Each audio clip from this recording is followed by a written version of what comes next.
नमस्कार, स्वागत है आप सभी का परीक्षा वर्ल्ड के इस यूट्यूब चैनल में। दोस्तों 29 दिसंबर के दिन जो एनटीपीसी का एग्ज़ाम और उसका फर्स्ट शिफ्ट का जो पेपर था, उसको आज के इस वीडियो में हम डिस्कस करेंगे। फर्स्ट शिफ्ट के पेपर में जो कौन-कौन से आज जीके, जीएस और करंट अफेयर्स के प्रश्न पूछे गए थे, उन सभी को आज के इस वीडियो में हम कंप्लीट करेंगे। तो चलिए आज की वीडियो को शुरू करते हैं, देख लेते हैं कि आज फर्स्ट शिफ्ट का जो पेपर हुआ है एनटीपीसी का, उसमें जीके, जीएस और करंट अफेयर्स के कौन-कौन से महत्वपूर्ण प्रश्न पूछे गए थे। तो चलिए आज के सेशन को शुरू करते हैं। तो पहला इंपॉर्टेंट प्रश्न यहाँ पे पूछा गया था, what is the formula for lime water, यानी कि चूने के पानी का फार्मूला यहाँ पे पूछा गया था। तो CaOH होता है चूने के पानी का फार्मूला, तो आप इसे याद रखिएगा। उसके बाद अगला प्रश्न जो साइंस रिलेटेड हुआ था, प्रोटॉन और न्यूट्रॉन की खोज यहाँ पूछी गई थी। तो प्रोटॉन की खोज की गई थी रदरफोर्ड के द्वारा और न्यूट्रॉन की खोज की गई थी जेम्स चैडविक के द्वारा, इससे आप याद रखिएगा। उसके बाद अगला क्वेश्चन था कंप्यूटर से रिलेटेड, HTTP का पूरा नाम पूछा गया था। तो हाइपर टेक्स्ट ट्रांसफर प्रोटोकॉल होता है HTTP का पूरा नाम। इसके बाद गवर्नर पूछा गया था तेलंगाना का और चीफ मिनिस्टर पूछा गया था तेलंगाना का। तो गवर्नर यहाँ पे हैं तमिलसाई सौंदरराजन, ये गवर्नर हैं कहाँ के, तेलंगाना के। और मुख्यमंत्री हैं के चंद्रशेखर राव, तो इसे भी आप याद रखिएगा। तेलंगाना के गवर्नर हैं, इनका नाम है तमिलसाई सौंदरराजन और के चंद्रशेखर राव यहाँ के मुख्यमंत्री हैं। उसके बाद बाबर के पिता का नाम पूछा गया था। तो उमर शेख मिर्जा थे बाबर के पिता, पे याद रखिएगा। उमर शेख मिर्जा थे बाबर के पिता, पे याद रखिएगा। उसके बाद जापान के पीएम जो नए बने उनका नाम पूछा गया था योशिहिदे सुगा, पे याद रखिएगा। ये नए प्राइम मिनिस्टर बने जापान के, योशिहिदे सुगा, इनका नाम पूछा गया था। उसके बाद जीएसटी का पूरा नाम पूछा गया था, गुड्स एंड सर्विस टैक्स इसका पूरा नाम है। इसको लागू किया गया था 1 जुलाई 2017 से, आप ध्यान दीजिएगा।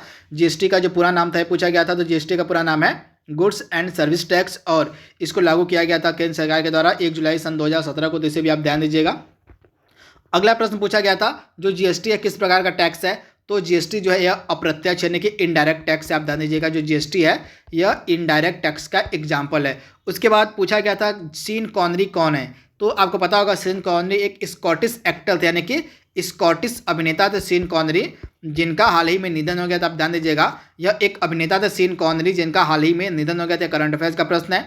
उसके बाद यहाँ पे पूछा गया था सुकेश्वर मंदिर कहाँ पे स्थित है। तो सुकेश्वर मंदिर आपको मिलेगा असम में, असम का फेमस मंदिर है सुकेश्वर मंदिर। उसके बाद पीर पंजाल जो सुरंग, उसका नाम किसके नाम पर रखा गया है। तो अटल बिहारी वाजपेयी के नाम पर रखा गया, आपको याद रखा।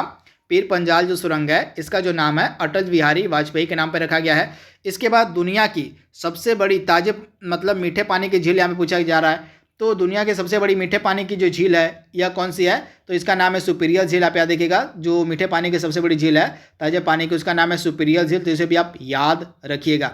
इसके बाद अगला प्रश्न पूछा गया था अर्थ डे की थीम। तो अर्थ डे प्रतिवर्ष मनाया जाता है आपका क्लाइमेट मतलब 22 अप्रैल के दिन प्रतिवर्ष अर्थ डे मनाया जाता है, तथा इसका जो इस वर्ष का थीम था वो था क्लाइमेट एक्शन, आप ध्यान दीजिएगा। जो इस वर्ष का अर्थ डे मनाया गया है 2020 का, इसका थीम था क्लाइमेट एक्शन तथा अर्थ डे पृथ्वी दिवस प्रतिवर्ष 22 अप्रैल के दिन मनाया जाता है। अगला प्रश्न था आईसीसी के हेडक्वार्टर्स रिलेटेड। तो आईसीसी का हेडक्वार्टर आपको मिलेगा संयुक्त अरब अमीरात के दुबई में, कहाँ पे, दुबई में आपको इसका हेडक्वार्टर मिलेगा। और 1909 में जो है आईसीसी की स्थापना की गई थी, तो आप इसे याद रखिएगा। इंटरनेशनल क्रिकेट काउंसिल इसका पूरा नाम होता है, तथा यह क्रिकेट की सबसे उच्च गवर्निंग संस्था है। जैसे फुटबॉल की गवर्निंग संस्था होती है फीफा, उसी तरह से क्रिकेट की सबसे जो उच्च गवर्निंग संस्था वो है आईसीसी, जिसका हेडक्वार्टर आपको मिलेगा दुबई में। इसके बाद प्रेसिडेंट से रिलेटेड आर्टिकल पूछे गए थे, तो आप जितने भी प्रेसिडेंट से रिलेटेड आर्टिकल्स हैं उनको आप ध्यान दे दीजिएगा। प्रेसिडेंट से रिलेटेड जितने भी आर्टिकल है उनको आपको याद रखना है। उसके बाद एक और प्रश्न जो हमें मिल रहा हुआ है, टैगलाइन पूछी गई थी इंडियन बैंक की। तो इंडियन बैंक का टैगलाइन वर्तमान में क्या है। तो इंडियन बैंक का जो मुख्यालय है चेन्नई में, तथा इसकी टैगलाइन है योर टेक फ्रेंडली बैंक, आप ध्यान दीजिएगा। योर टेक फ्रेंडली बैंक इसकी टैगलाइन है किसकी। तो आप ध्यान दीजिएगा इंडियन बैंक जो है इसकी टैगलाइन है योर टेक फ्रेंडली बैंक, तथा ये आपको मिलेगा चेन्नई में।